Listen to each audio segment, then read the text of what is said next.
अस्सलाम वालेकुम, मेरा नाम डॉक्टर अबू बकर खालिद है। मैं इस वक्त मिनिस्टर हॉस्पिटल मुल्तान में as a post graduate resident work कर रहा हूं और जो मेरी स्पेशलिटी है वो मेडिसिन है लाइट, और जो मेरी फर्दर स्पेशलिटी है वो है FCPS नेफ्रोलॉजी। जैसे कि आप लोगों को मालूम है कि मेरा इस चैनल बनाने का मकसद सिर्फ़ और सिर्फ ये है कि आम लोगों के अंदर उनकी सेहत के बारे में अवेयरनेस पैदा करना और उनको उनकी सेहत के बारे में जो उनके जहन में सवालात हैं उनके जवाब देना। तो जी हाँ, एज़ यूजुअल मेरी आज की इस वीडियो का टॉपिक भी बहुत अहम है और वो है डायबिटीज़ मेलाइटस, जिसे उर्दू में हम कुछ लोग शुगर बोल देते हैं, कुछ उसको ज़ैबैतिस बोल देते हैं। तो आज की इस वीडियो में आप लोगों को बतलाऊँगा कि डायबिटीज़ है क्या, इसकी कौन कौन सी अक़साम होती हैं और इसकी वजूहात क्या क्या हैं। इसके अलावा जब ये बीमारी बढ़ती है या पैदा होती है जिस्म के अंदर, तो इसके पैदा होने से इस जिस्म के अंदर कौन कौन सी अलामात पाई जाती हैं जिनकी वजह से हमें अलर्ट हो जाना चाहिए और अपने आप को समझना चाहिए कि मुझे अपने टेस्ट करवाने हैं और इस बीमारी के लिए मुझे अपना वर्कअप कंप्लीट करना है। इस वीडियो में आप लोगों को ये भी बतलाऊंगा कि इस बीमारी की तशख़ीस कैसे की जाती है, कौन कौन से लैब्स और इन्वेस्टिगेशन जो डॉक्टर्स यूजुअली यूज़ करते हैं वो कौन कौन से होते हैं, और आखिर में मैं आप लोगों को बतलाऊंगा कि इसका इलाज कैसे किया जाता है। और वीडियो के एंड में मैं आप लोगों को उन बहुत सारे सवालात के जवाब दूंगा जो कि आम तौर पर लोग सवाल करते हैं और वो कन्फ्यूजन का शिकार रहते हैं और उनको जवाब नहीं मिलता, जो कि बहुत सारी मिथ्स हमारी सोसाइटी में मौजूद हैं। तो वीडियो को आखिर तक देखिएगा। वीडियो शुरू करने से पहले मैं आप लोगों से रिक्वेस्ट करूंगा, जिन लोगों ने अभी तक इस चैनल को सब्सक्राइब नहीं किया वो इस चैनल को सब्सक्राइब कर दें और बेल आइकन को प्रेस कर दें ताकि आप तक हेल्थ अवेयरनेस से रिलेटेड मुख्तलिफ बीमारियों से मुतालिक जो भी वीडियोज़ मैं अपलोड करूँगा ताकि वो आप लोगों तक पहुँचती रहें। डायबिटीज़ बेसिकली खून के अंदर शुगर की मिकदार का अपनी हद, नॉर्मल हद जो जिस्म के अंदर होती है उससे ज़्यादा हो जाना, और जब वो ज़्यादा हो जाती है तो उसकी वजह से जिस्म के अंदर बहुत सारी अलामत पैदा होना शुरू हो जाती हैं और उनकी वजह से जिस्म के अंदर बहुत सारी ख़राबियाँ भी पैदा होना शुरू हो जाती हैं। तो इन सब के मजमूए को और इस शक्ल को, इस कंडीशन को हम कहते हैं डायबिटीज़ मेलाइटस। तो इसकी कितनी अक़साम होती हैं? इसकी बहुत सारी अक़साम हैं, लेकिन जो चीदा नुमायाँ जो इसकी अक़साम है मैं आप लोगों को बताता चलूँ। एक होती है टाइप 1 डायबिटीज़ मेलाइटस। वो यूजुअली जेनेटिकली इनहेरिटेड होती है, माँ बाप से बच्चे के अंदर आती है और वो उम्र के शुरू वाले हिस्से से ही स्टार्ट हो जाती है। 1 साल, 2 साल, 3 साल, पहले 5-6 सालों के अंदर वो नुमायाँ हो जाती है और उसकी अलामत पैदा होना शुरू हो जाती हैं। और दूसरी जो किस्म है वो उम्र के आखिरी हिस्से में जाके होती है, और लेकिन अब उम्र की जो कैद है वो ख़त्म कर दी गई है लेटेस्ट गाइडलाइंस के मुताबिक। वो 15-20 साल के लोगों के अंदर भी मौजूद होती है, 30 साल 35 साल के लोगों के अंदर भी मौजूद होती है। पहले ये कंसेप्ट था कि 35-40 प्लस जाके टाइप 2 डायबिटीज़ मेलाइटस स्टार्ट होती है, लेकिन न्यू गाइडलाइंस के मुताबिक 20 साल की उम्र में भी टाइप 2 डायबिटीज़ मेलाइटस हो सकती है। तो उम्र के अर्ली हिस्से में तो टाइप 2 नहीं होती।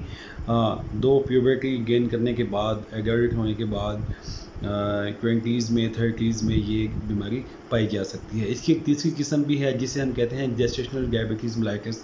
ये आमतौर पर हामला ख़वातीन के अंदर जब वो हमल से होती हैं तो चौथे 5वें महीने के अंदर जाके ये उनका शुगर लेवल हाई होना शुरू हो जाता है, जो कि आम तौर पर से उनका नहीं होता।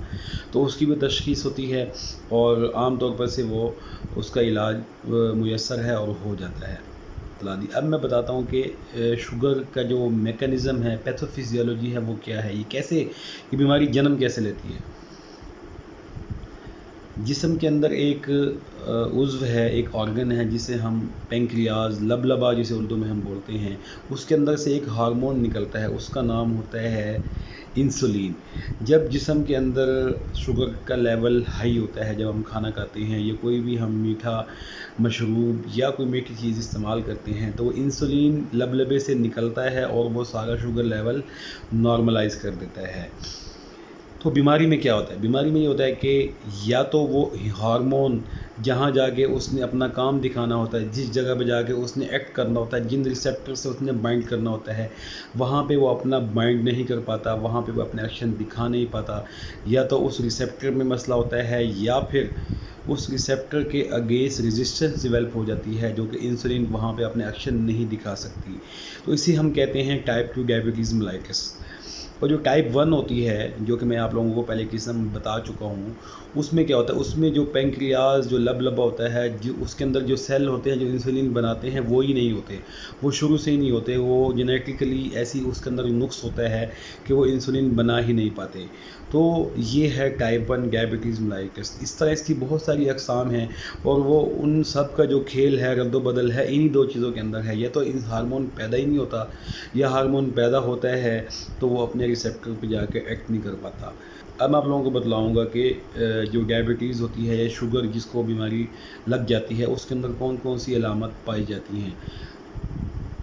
3 वर्ड्स यूज़ की जाती हैं, पोलीयूरिया, पॉलीडिप्सिया, पॉलीफेजिया, कि उसको ज़्यादा प्यास लगती है, ज़्यादा भूख लगती है और उसको पेशाब भी बहुत ज़्यादा आता है।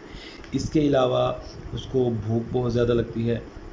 इसके अलावा उसका वज़न कम होना शुरू हो जाता है, जिस्म के अंदर नकाहत, कमज़ोरी पैदा होना शुरू हो जाती है, जोड़ों का दर्द शुरू हो जाता है और हाथ पाँव सून हो जाते हैं। जब शुगर बहुत ज़्यादा हो जाती है तो पेशाब के अंदर प्रोटीन यूरिया, पेशाब के अंदर झाग का पैदा होना वो भी शुरू हो जाता है। और इसकी जो है वो कॉम्प्लिकेशन जब डिवेल्प होती हैं उनकी अलग से अलामात हैं। वो कॉम्प्लिकेशंस क्या हैं, मैक्रोवास्कुलर जो एंजियोपैथीज़ होती हैं वो डिवेल्प होना शुरू हो जाती हैं, जिसमें नेफ्रोपैथी होती है, रेटिनोपैथी होती है और इसके अलावा heart myocardial infarction MI, heart attack का रिस्क भी 2 गुना ज़्यादा हो जाता है उन लोगों के अंदर जिनको शुगर होती है, उन लोगों की निस्बत जिनको शुगर नहीं होती, उनके अंदर दिल का अटैक का जो रेशियो और जो शरह होती है वो 2 गुना ज़्यादा हो जाती है। कॉम्प्लिकेशन में मैंने आपको बताई, नेफ्रोपैथी है, गुर्दे डैमेज होना शुरू हो जाते हैं, गुर्दे फेल होना शुरू हो जाते हैं। रेटिनोपैथी है, आँखों की बीनाई कम होना शुरू हो जाती है, आपको दिखना कम शुरू हो जाता है। तो ये सारी कॉम्प्लिकेशंस हैं शुगर के लेवल के ज़्यादा होने की। अब मैं आता हूँ most important part of the video, इसकी तशख़ीस कैसे की जाती है।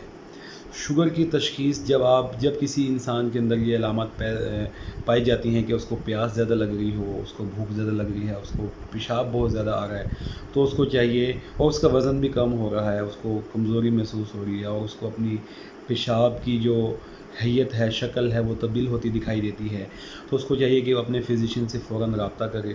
तो वो आपको टेस्ट एडवाइस करते हैं। कौन कौन से टेस्ट एडवाइस किए जाते हैं मैं आप लोगों को बताता चलूँ। सबसे पहले जो टेस्ट एडवाइस किया जाता है वो ये होता है कि आप अपना random blood sugar level check करें, जो कि इतना स्पेसिफिक नहीं होता। जो मोस्ट स्पेसिफिक है वो है फास्टिंग ब्लड शुगर लेवल, यानी कि निहार मुँह आपने अपना ब्लड शुगर लेवल चेक करना है और वो 2 से 3 टाइम करना है। अगर वो 110 से कम है तो आपको शुगर बिल्कुल नहीं है। अगर 110 से ज़्यादा है तो इट मीन्स कि आपको शुगर है, आपको अपने फिजिशियन से चेक करवाना चाहिए। वो मज़ीद आपको टेस्ट बताएगा। आमतौर पर से 125 और 125 और 110 के दरमियान जो वैल्यू होती है उसके लिए एक टेस्ट मज़ीद और करवाया जाता है, जिसे हम कहते हैं ओरल ग्लूकोज टॉलरेंस टेस्ट। उसकी बुनियाद पे उसका फ़ैसला किया जाता है और 125 से अगर ऊपर आ जाती है तो आंखें बंद किए बगैर ये यकीन कर लें कि मुझे शुगर है। इसके अलावा निहार मुँह के अलावा जो नॉर्मली खाने के बाद खाली पेट नहीं होता बंदा, वैसे बैठे बैठे चेक कर ली, खाने के बाद चेक कर ली, 1 घंटे बाद, 2 घंटे बाद, 3 घंटे बाद, तो उसे हम बोल देते हैं रैंडम ब्लड शुगर लेवल। वो आपका 180 और 120 के दरमियान होना चाहिए। अगर 180 से ज़्यादा है तो आपको समझ लेना चाहिए कि मुझे अपना टेस्ट करवाने हैं, मुझे अपना चेकअप करवाना है। इसके अलावा बहुत सारे टेस्ट होते हैं जो कि एसोसिएटेड होते हैं इस डिज़ीज़ के साथ, जिनको चेक किया जाता है, जिसमें लिपिड प्रोफाइल है, ऑल बेस लाइन में आपकी CBC चेक कर ली जाती है। इसके अलावा रीनल फंक्शन टेस्ट जो कि बहुत इंपॉर्टेंट है। शुगर का जो सबसे पहले इम्पैक्ट होता है, गुर्दे ख़राब होना शुरू हो जाते हैं, तो उसके लिए रीनल फंक्शन टेस्ट बहुत ज़रूरी है। कंप्लीट यूरिन एग्जामिनेशन भी करवाया जाता है, जिसके हम प्रोटीन यूरिया देखते हैं कि नेफ्रोपैथी किस हद तक डेवलप हो चुकी है। इसके अलावा आँखों का मुआयना किया जाता है और इसमें जो सबसे एक अहम टेस्ट है, इन्वेस्टिगेशन है, वो है HbA1c। HbA1c चेक किया जाता है, जिससे ये डायग्नोज हो जाता है कि इसको शुगर है या नहीं है और ये कब से चल रही है। पिछले 3 महीनों की शुगर उससे अंदाज़ा हो जाता है कि पिछले 3 महीनों से शुगर इसकी हाई रही है या कम रही है या दरमियान में कोई एवरेज रही है, ऊंच नीच होती रही है। तो HbA1c test is very important. आखिर में मैं आप लोगों को बतलाता हूँ कि इस जो डायबिटीज़ मेलाइटस है इसका इलाज क्या है। इसमें जो सबसे पहले जो चीज़ है वो है लाइफस्टाइल मॉडिफिकेशन। लाइफस्टाइल मॉडिफिकेशन में आपके पास 3 चीज़ें आ जाती हैं। उनमें सबसे पहले क्या है, सबसे पहले ये है कि आपने एक्सरसाइज स्टार्ट करनी है। अगर आप ये 30 से 40 मिनट वॉक रोज़ाना कर लेते हैं तो you can easily control your blood sugar level without using any medications. 30 से 40 मिनट वॉक खाली पेट रोज़ाना in addition to the daily routine work. ये नहीं कि मैं रोज़ाना काम करता हूँ या करती हूँ, मैं तो किचन में लगा रहता हूँ सारा दिन, या मैं खेत में सारा दिन काम करता रहता हूँ, या मैं जॉब पे सारा दिन चलता फिरता रहता हूँ। तो ये जो काम है ये रूटीन के काम है, इनके अलावा आपने वॉक करनी है। बहुत से लोग कंफ्यूज हो जाते हैं कि यार हम तो सारा दिन भाग दौड़ करते रहते हैं तो ये एक्सरसाइज हमारी हो जाती है, तो ये ऐसा नहीं है। एक्सरसाइज के लिए आपने अलग से टाइम निकालना है। दूसरी जो चीज़ है वो है वेट रिडक्शन। जितना वॉक करेंगे उतना ही आपका वेट कम होगा, और वेट रिडक्शन आपने करनी है। न्यू गाइडलाइंस के मुताबिक पहले ये होता था कि 40 प्लस जाके आपने अपनी स्क्रीनिंग करवानी होती है, लेकिन न्यू गाइडलाइंस के मुताबिक क्या है कि अगर आपकी वेट 36 से ज़्यादा है और आपकी जो एज है वो 35 प्लस है तो consider your self in the diabetic range, यानी कि अपने आप को शुगर का मरीज़ समझिए और अपने मुआलिज से मिलिए और अपने टेस्ट और अपना वर्कअप सारा करवा लीजिए। आपको फ़िक्रमंद हो जाना चाहिए अगर आपकी उम्र 35 प्लस है और आपकी वेस्ट जो आपकी जो चौड़ाई होती है वो 36 से आपकी ज़्यादा है, तो आपने अपना वेट कम करना है। वेट कम करने से आपकी शुगर बहुत कंट्रोल हो जाएगी, क्योंकि जो वेट गेन होता है उसके अंदर बेसिकली जिस्म के अंदर फ़ैट जो है वो स्टोर होता है, और जितना फ़ैट जिस्म के अंदर ज़्यादा होता है उतना ही इंसुलिन रेजिस्टेंस जिस्म के अंदर डेवलप होती है। तो fat is directly proportional to insulin resistance that will cause diabetes mellitus. आखिरी जो चीज़ है वो है हेल्दी डाइट। हेल्दी डाइट क्या है ये मैं आपको थोड़ा तफसील से बता देता हूँ। बहुत से लोग समझते हैं कि हेल्दी डाइट ये है कि भाई आप शुगर ना खाएं, मीठा ना खाएं, और वो सारे फ्रूट्स ना खाएं जिनके अंदर शुगर है, या वो ड्रिंक्स ना पिएं जिनके अंदर शुगर है। इसके अलावा आप हर चीज़ खा सकते हैं, बड़ा गोश्त, चावल, इसके अलावा गंदम, हर चीज़ खा सकते हैं। ये एक गलत कंसेप्ट है। सही कंसेप्ट क्या है मैं आप लोगों को बताता चलूँ कि जितना शुगर डैमेज करती है उतना ही आपको गंदम और राइस, इसके अलावा जो हेल्दी फूड्स हैं जो कि आपको वेट गेन करवाती हैं, वो सारी फूड्स इक्वली विक्टिम है या क्रिमिनल हम उनको कह सकते हैं इन कॉजिंग या इन raising the blood sugar levels. अगर शुगर 20 है तो रोटी, गंदम की रोटी या चावल वो 16 या 17 हैं, तो इतना ही फ़र्क है। तो लोग समझते हैं कि मैं 2 रोटी खा लूँ और चाय के 1 कप के अंदर चीनी नहीं डालूँगा तो मेरा परहेज़ सही चल रहा है, तो ये बिल्कुल गलत है। आपने अपनी गंदम की मिकदार भी कम करनी है, आपने राइस की मिकदार भी उतनी ही कम करनी है जितनी आपने शुगर कम करनी है। अगर शुगर 20 है तो गंदम और चावल वो 16 और 17 हैं, सिर्फ इतना फ़र्क है। अब मैं आप लोगों को बतलाऊँगा कि शुगर का इलाज कैसे किया जाता है। टाइप 1 डायबिटीज़ मेलाइटिस के अंदर इंसुलिन बन ही नहीं रही होती, तो उसके अंदर तो और कोई इलाज मुमकिन ही नहीं है, आपने इंसुलिन देनी ही देनी है। तो इसीलिए उसको कहा जाता है इंसुलिन डिपेंडेंट डायबिटीज़ मेलाइटिस। इसके अलावा जो टाइप 2 है, टाइप 2 के अंदर बेसिकली इंसुलिन बन रही होती है लेकिन उसकी इंसुलिन रेजिस्टेंस होती है, तो उसके अंदर हम मुख्तलिफ ड्रग्स यूज़ करते हैं जो कि इंसुलिन के एक्शन को, जहाँ उसने एक्शन करना होता है वहाँ उसमें उसको असिस्ट करते हैं, उसकी रेजिस्टेंस को ख़त्म कर देते हैं, रुकावट को ख़त्म कर देते हैं ताकि इंसुलिन अपना काम दिखा सके और उसकी रेजिस्टेंस कम हो सके और वो उसकी सेंसिटाइजेशन यानी कि वहाँ उसका काम करना वो उसका बढ़ जाए। तो उसको ईज़ करने के लिए, उसको असिस्ट करने के लिए मुख्तलिफ ड्रग्स यूज़ की जाती हैं, उनको हम कहते हैं एंटी डायबिटिक ड्रग्स। एक हद तक वो इस्तेमाल की जाती हैं लेकिन एट द एंड अल्टीमेटली एक वक्त आता है कि वो ड्रग्स भी काम करना छोड़ देती हैं। तो आपको डेफिनेट ट्रीटमेंट जो कि इंसुलिन है, न्यू गाइडलाइंस के मुताबिक एंटी डायबिटिक ड्रग्स को कम अज़ कम इस्तेमाल करना चाहिए और जल्द अज़ जल्द इंसुलिन पे शिफ्ट होना चाहिए, क्योंकि इंसुलिन का जो अल्टरनेट है, एनालॉग है, वो कोई भी चीज़ नहीं है। तो एब्सोल्यूट जो कंट्रोल है वो इंसुलिन से ही हासिल होता है और वो कॉम्प्लिकेशन से आपको बचा सकता है जो कि इस बीमारी की बहुत लिथल कॉम्प्लिकेशंस हैं। आखिर में आप लोगों को उन तमाम सवालों के जवाब देता हूँ जो कि सोसाइटी के अंदर बहुत मौजूद और पाए जाते हैं और लोग उनकी वजह से बहुत कन्फ्यूजन का शिकार रहते हैं। उनमें सबसे पहले ये है कि शुगर की वजह से, चीनी की वजह से शुगर की बीमारी पैदा होती है। ये बिल्कुल गलत कंसेप्ट है। चीनी खाने की वजह से शुगर की बीमारी पैदा नहीं होती। हाँ, जब शुगर की बीमारी लग जाए तो उसके अंदर चीनी का परहेज़ है। शुगर की बीमारी मैंने आप लोगों को बता दी है, डायरेक्टली जो आपकी इंस्ट्रक्शंस थी उनके अंदर मैं आप लोगों को डिटेल से बतलाया कि शुगर भी, चीनी इटसेल्फ भी डायबिटीज़ कॉज करती है। इसके अलावा गंदम और चावल और जो सारी हेल्दी डाइट्स हैं जो कि आपका वेट गेन करवाती हैं, वेट गेन मीन आपके अंदर फैट ज़्यादा करती हैं, आप जंक फूड्स हो गई, ड्रिंक्स हो गई, ये सारी चीज़ें जो है जो आपका वेट गेन करवाती हैं वो इनडायरेक्टली आपको शुगर करवाती हैं। तो ये कंसेप्ट के चीनी खाने से शुगर हो जाती है, ये एक गलत कंसेप्ट है। दूसरा सवाल जो आम तौर पर से किया जाता है वो ये है कि क्या इंसुलिन की वजह से हमारा वेट ज़्यादा हो जाता है? जी हाँ, बिल्कुल। इंसुलिन की बहुत सारी अक़साम हैं, उनमें जो एक किस्म है उसकी वजह से इंसुलिन की वजह से वेट गेन हो भी जाता है। तो उसके लिए क्या करते हैं डॉक्टर, यूजुअली ग्लूकोफेज, मेटफॉर्मिन जो एक टैबलेट है जो ग्लूकोफेज के नाम से आती है, तो वो यूज़ करवाते हैं, तो उसकी वजह से वेट उनका कंट्रोल रहता है।